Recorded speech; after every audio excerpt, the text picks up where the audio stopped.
When I was growing up, the most stressful time of the year was report card season. See, the teacher hands you the envelope and you hold it. And in that moment, you think back. You think back to all the classes you were supposed to attend and the slightly lesser number that you did. Then, you think of all the assignments that you'd handed in and those that you'd handed in late, or not at all. Then, you think of all the teachers that you've had and the slightly greater number who really don't like you because you're kind of argumentative in class. And after all that, your friend to your left says, hey, so how is it? How's it looking? And you say, yeah, not bad, not bad, not bad. And then the gears and the pulleys in your face pull your mouth into the biggest, fakest smile possible. And you slowly walk back to your desk and you sit down and you look at the clock on the wall. And every movement of the minute hand is a drum beat, guiding you right up to the gallows. Because see, in a few minutes it's going to be homecoming. And you're going to take the bus and ride home. Then you're going to get in and you're going to sit in the most visible space possible in your house with a textbook in front of you for the first time that year.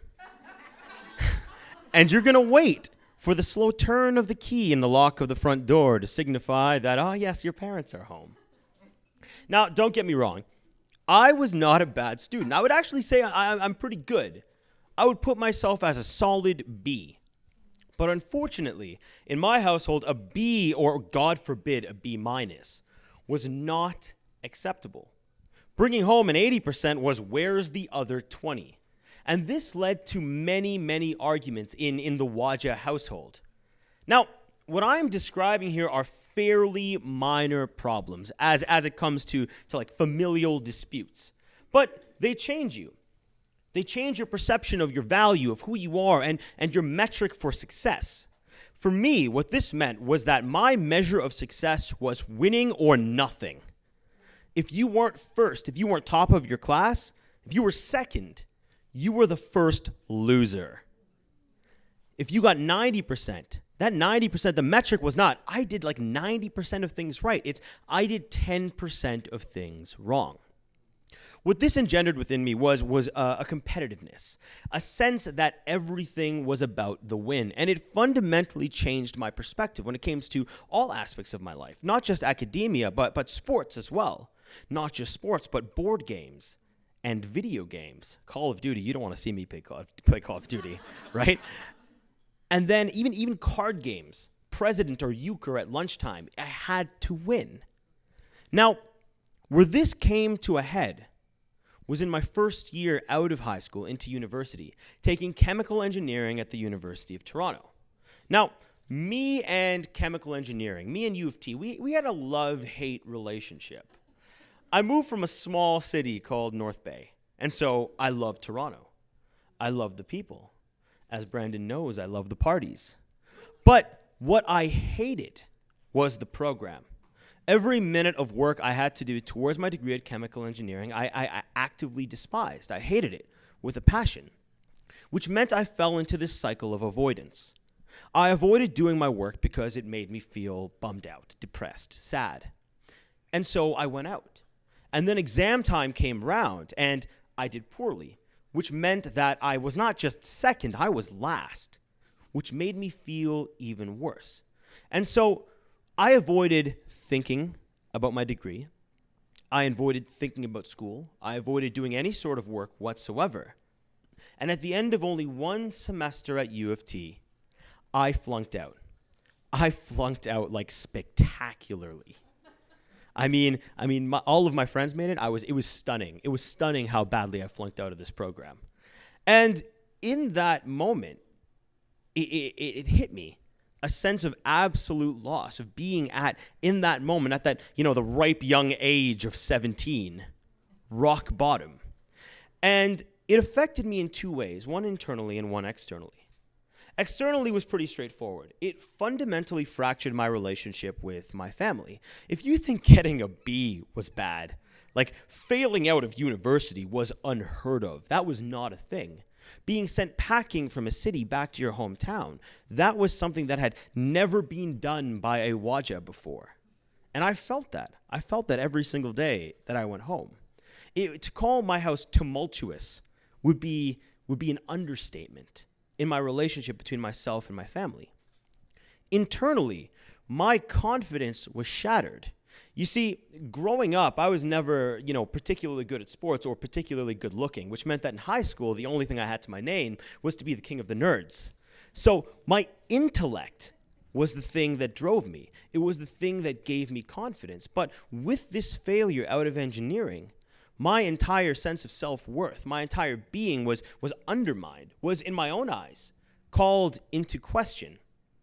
I tell you this because this sets the stage for my psychology, my perspective, and my personality going into the next couple of years of my life. Because you see, when I went back to North Bay, I was ready to hang up my cape and cowl and call it a day. I was ready to go in and get a job and maybe apply to something easier, like an arts or sociology degree. And in that moment, I was about done. No offense to the arts and sociology majors out there. but but in the end, with some not so gentle urging from my family, I applied back to something easier, to a business degree at Nipissing University in my hometown of North Bay. And the only thing remarkable about that year was that I didn't fail out of everything, because I was pretty bummed going into it. I did all right. And at the end, I applied and was accepted back to a Bachelor of Commerce degree at Ryerson University in the Ted Rogers School of Management.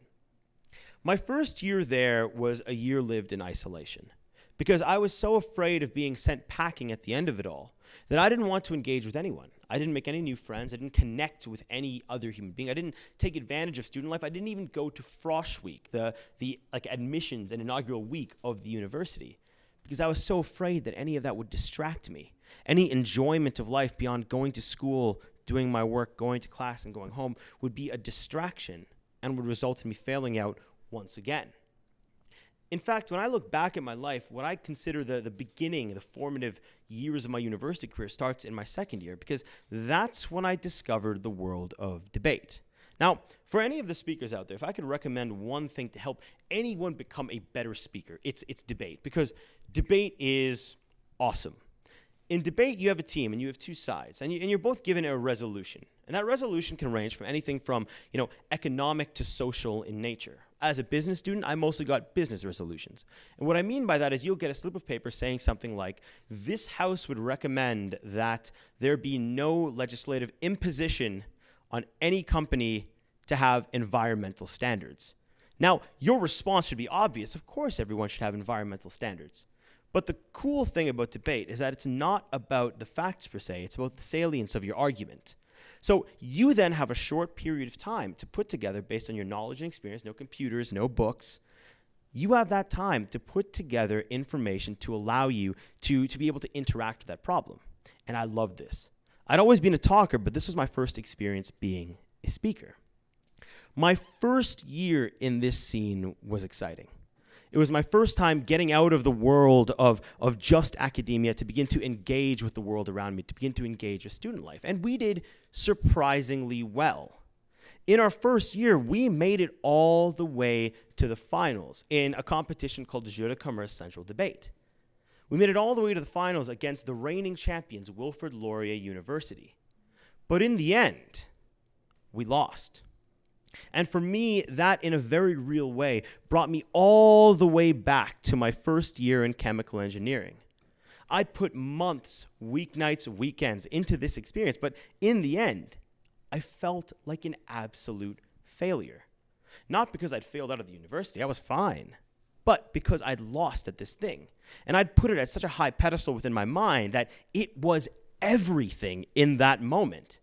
See, we all have a finish line in front of us that we believe that when we make it across that line, that's going to be it. We'll have made it. That's our goal. The challenge is that when we don't reach that finish line, it impacts our sense of self-worth so thoroughly that many times people begin to spiral. And in that moment, I began to spiral.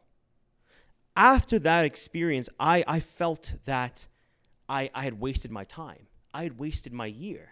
that all of it was for nothing. And I won't lie, it kept me up many days and many nights and many months since, thinking about how could I have done better? What could I have changed? What could I have affected to make this better? And I had no answer. The only absolute was that in the end, we had lost. Now, I participated in JDC debate 2 more years after that. In the second year, we lost to Schulich University, and I felt pretty good about it. I felt pretty good because at the end of it all, I had gotten top speaker, we got into second place, and I knew I had 1 year left. In my last year, I had a sense. I knew that this would be the culmination of my career, that here I would find my redemption.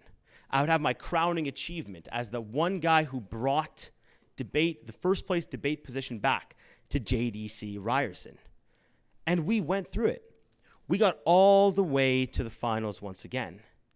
But at the end of it all, we opened up the envelope and we got the resolution. Now, there are many people out there who believe in fate, who believe in destiny. And there are many people on both sides of the debate, but I believe on some level that we all have a sense of what fate is, of what destiny is, because we have those moments in our lives where we go into it and we say, I see where everything came together. I see why all my hardship led here. I see why I had to go through these experiences in order to come to this moment. And I felt that. I felt that from beginning all the way to the end. I felt that till the moment where I pulled out that resolution and I realized it was the same resolution on the same side that I had gotten in the first year when I lost that final debate. And I knew in that moment that the belief in destiny and fate had become true and genuine faith. I knew that we were going to win. And then we lost. And then we lost.